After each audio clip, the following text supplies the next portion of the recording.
Hello, my name is Adrian and I have the Spyder accessory disease. This is my journey from being a healthy normal person to being totally incurable. At first glance, this is just a bog standard Spyder RS, nothing special. But here's what I've done to it. Even before leaving the dealer, I replaced the pathetically inadequate sway bar. I bought the bar from We Spyder Services. Then a friend gifted me some metal heim joints to replace the plastic ones. Thanks, Fagan. Only a few thousand K after getting the bike, the back mudguard brackets broke. They were replaced under warranty and a triangular piece added. This extra strengthening seems to have done the trick. The small sports windscreen was replaced with something that would keep the wind off my chest. And to the pleasure of my particularly cute backside, a lovely sheepskin for the whole seat. Wouldn't you love to run barefoot in that? Like all my previous bikes, I've protected the side panels with some vinyl. This carbon fibre lookalike looks good and it goes on easily. But why stop there? Apart from the sway bar, the best investment I've made on this bike is to chuck out those useless crappy standard shocks. I've got Elkas on the front and the back, with infinite adjustment spring preload and damping adjustment. These transform the bike from a dog to something of beauty. The rear shock has got compression and rebound damping. The compression has got high and low adjustment and a hydraulic adjuster for the spring preload. I didn't like the gaping hole on the right hand side, so I cut out a spider shape from plastic using a scroll saw, and then cut out a spider to stick on it. But then, as the disease is incurable, I couldn't stop.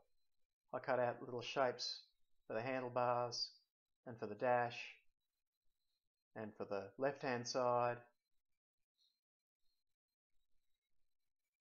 And then I thought, there's gaps in the grille as well that let stones through, so I made some for that, and over on the left-hand side as well. And because Alzheimer's is going to kick in any day now, I've cut out a little plate with my name on it and put it on the front of the bike. Next came a set of Oxford heated grips. These were easy to install. I got a good deal on a tank bag from a mate. Thanks, Neil.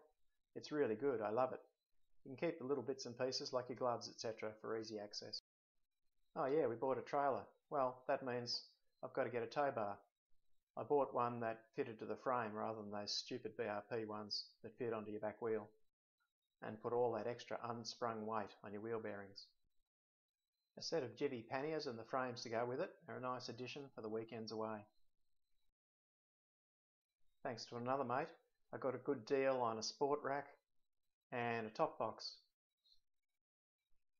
These were white, but I painted them. They look alright. He also sold me the backrest. I've left this white because I don't use it that often.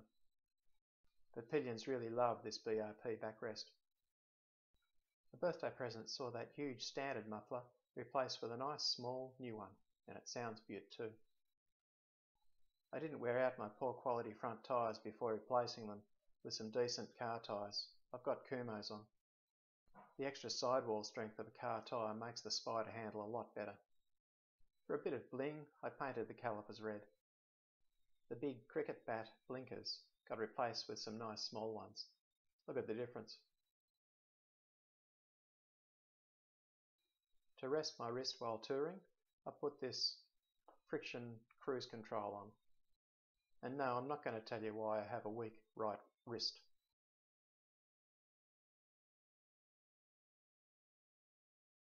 To make it a bit easier on my old back, I put handlebar risers on as well. The originals come straight out from down there.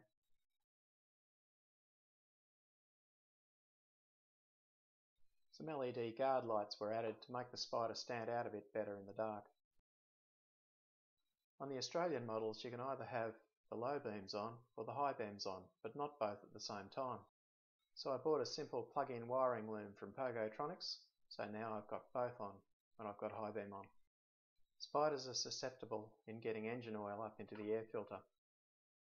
So I fitted an oil catch can that routes the breather hose from the top of the cylinder up into the catch can and then from the catch can up into the air filter. No more oil. So I could plug in the heated vest or any other 12-volt accessories. I wired in a 12-volt plug just underneath the left-hand side cover. I've replaced the useless plastic skid plate with a nice aluminium one. This was supplied by Noboot. This guard is easily fitted and uses the standard attachment points. It's a really good investment. My wife's Spyder got frame damage before she got hers.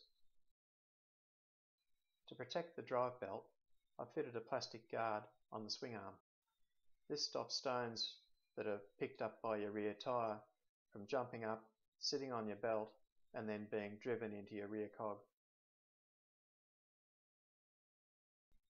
Lastly, I bought this toe eyes kit from Tripod.